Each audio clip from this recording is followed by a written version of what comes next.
दोस्तों आपके सामने आज मैं बात करने जा रहा हूं कि अगर आप किसी भी कंपटीशन की तैयारी करना चाहते हैं, कंपटीशन की तैयारी चाहे एसएससी की हो, चाहे रेलवे की हो, चाहे आईबीपीएस की हो, या टेक्नीशियन की, या डीआरडीओ की हो, ऑर्डिनेंस फैक्ट्री की हो, या किसी सेल भेल गेल की किसी भी उपक्रम की तैयारी हो, यानी कंपटीशन की तैयारी करना चाहते हैं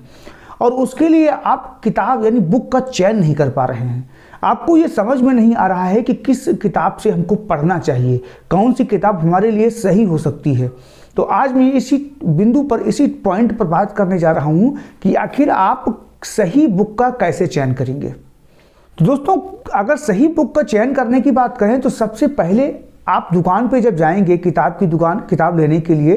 तो उसमें सबसे पहले क्या देखेंगे? सबसे पहले ये देखेंगे कि आप जिस बुक को खरीदना चाह रहे हैं क्या उसकी भाषा सरल है, आपको समझ में आ रही है। ऐसा तो नहीं है कि कभी कभार ऐसा होता है कि कुछ किताबें तो अच्छी होती हैं, अच्छी पब्लिकेशंस की होती हैं या अच्छे लेखक की होती हैं, लेकिन वो एक पॉइंट या एक बात को इतना घुमा देते हैं कि वो सामान्य सी बात आपको लेंथी लगने लगती है।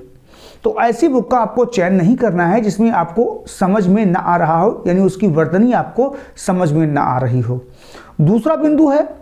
कि अगर आप जिस बुक को खरीदने के लिए जा रहे हैं उस बुक में जो अक्षरों का फॉन्ट दिया हुआ है वो आपके लेवल का है, यानी उसमें आपको समझ में आ रहा है। और सबसे ज़्यादा महत्वपूर्ण होता है कि उसके अंतर्गत जो चित्र दिए गए होते हैं, जो डायग्राम होता है, उसको समझाया कितनी अच्छी तरीके से गया है। क्योंकि ज़्यादातर किताबों में यह होता है कि जो डायग्राम होता है उसके माध्यम से कम समझाया जाता है और थ्योरिकली अच्छी तरीके से समझाया जाता है, लेकिन जो चित्र का योगदान होता है किताबों में वो सबसे ज़्यादा महत्वपूर्ण व अहम होता है। इसीलिए आप किसी भी बुक को खरीदने से पहले उसको ये चीज़ देखिएगा कि जो डायग्राम दिए गए हैं उसके माध्यम से बुक में समझाने की कोशिश की गई है या नहीं।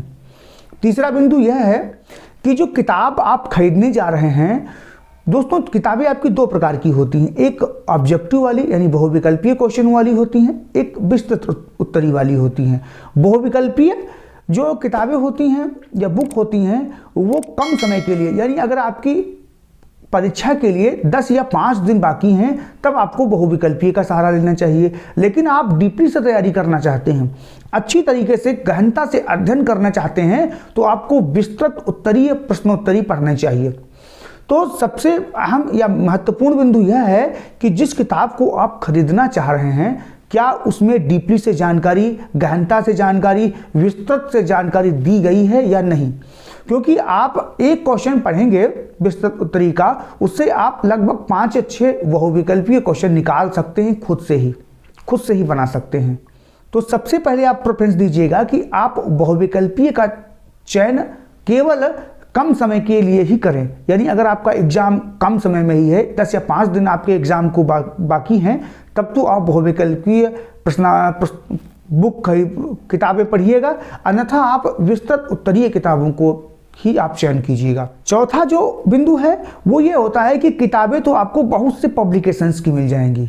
बहुत से लेखकों की मिल जाएंगी, लेकिन जो आपके सीनियर हैं, जो सफल हुए हैं, यानी जिन्होंने एग्जाम फाइट किया है, यानी आप डीआरडीओ की तैयारी करना चाहते हैं या फिर आप रेलवे में लोको पायलट बनना चाहते हैं, तो जो लोको पायलट ऑलरेडी आपके फ्रेंड सर्कल में या फिर जो कोई आपके परिचय में बना है, उन्होंने किन बुकों का सहारा लिया है। अगर वो सजेशन देते हैं कि इस प्रकाशन की बुक खरीदिएगा, इसमें थोड़ा सा अच्छी आती है, इससे क्वेश्चन ज़्यादा फंसते हैं, इसकी भाषा अच्छी है, इसमें डायग्राम अच्छी तरीके से दिए गए हैं, तो आप कोशिश कीजिएगा उन बुकों को जरूर पढ़ें। या कभी कभार ये भी होता है कि जो टीचर होते हैं आपके, यानी आप किसी भी कोचिंग सेंटर में पढ़ते हैं, तो टीचर आपको सजेशन देते हैं कि इस पब्लिकेशंस की आप किताब पढ़ेंगे तो वहाँ से क्वेश्चन ज़्यादा उठाए जाते हैं, या अन्यथा आप इस लेखक की किताब पढ़िएगा या इसके नोट्स आप लीजिएगा या इस YouTube को देखिएगा तो वहाँ से आपको कलेक्शन अच्छा मिल जाएगा, तो आप इसका भी एक सहारा ले सकते हैं। पांचवा व अंतिम यह है कि आप जिस बुक को खरीदने के लिए जा रहे हैं, होता कभी कभार यह है कि बहुत सारे ऐसे पब्लिकेशंस को, ऐसे लेखकों की बुक्स या किताबें हैं जो कि काफ़ी ज़्यादा रेट में मिलती हैं। मान लिया 15 या 1600 में आप किताब को खरीदेंगे तो इससे अच्छा है कि आप कम बजट वाली कोई 500 या 600 की बुक पढ़िएगा और विस्तृत उत्तरी भी इसमें मिल जाएगी और आपको वो वैकल्पिक भी मिल जाएंगी। तो आप अपने बजट के हिसाब से देखिएगा। अगर आपका बजट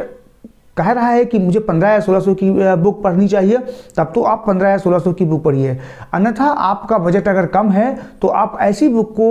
ऐसी किताबों को प्रेफरेंस दीजिएगा जो कि कम बजट में हों। तो दोस्तों ये था वीडियो कि आप कैसे सही बुक का चुनाव करेंगे। जाहिर है कि आपको पसंद आया होगा। अगर ये वीडियो हमारा पसंद आया हो तो हमारे चैनल को सब्सक्राइब करके वीडियो को लाइक जरूर कर दीजिएगा। दोस्तों नमस्कार, मिलते हैं अगले वीडियो में।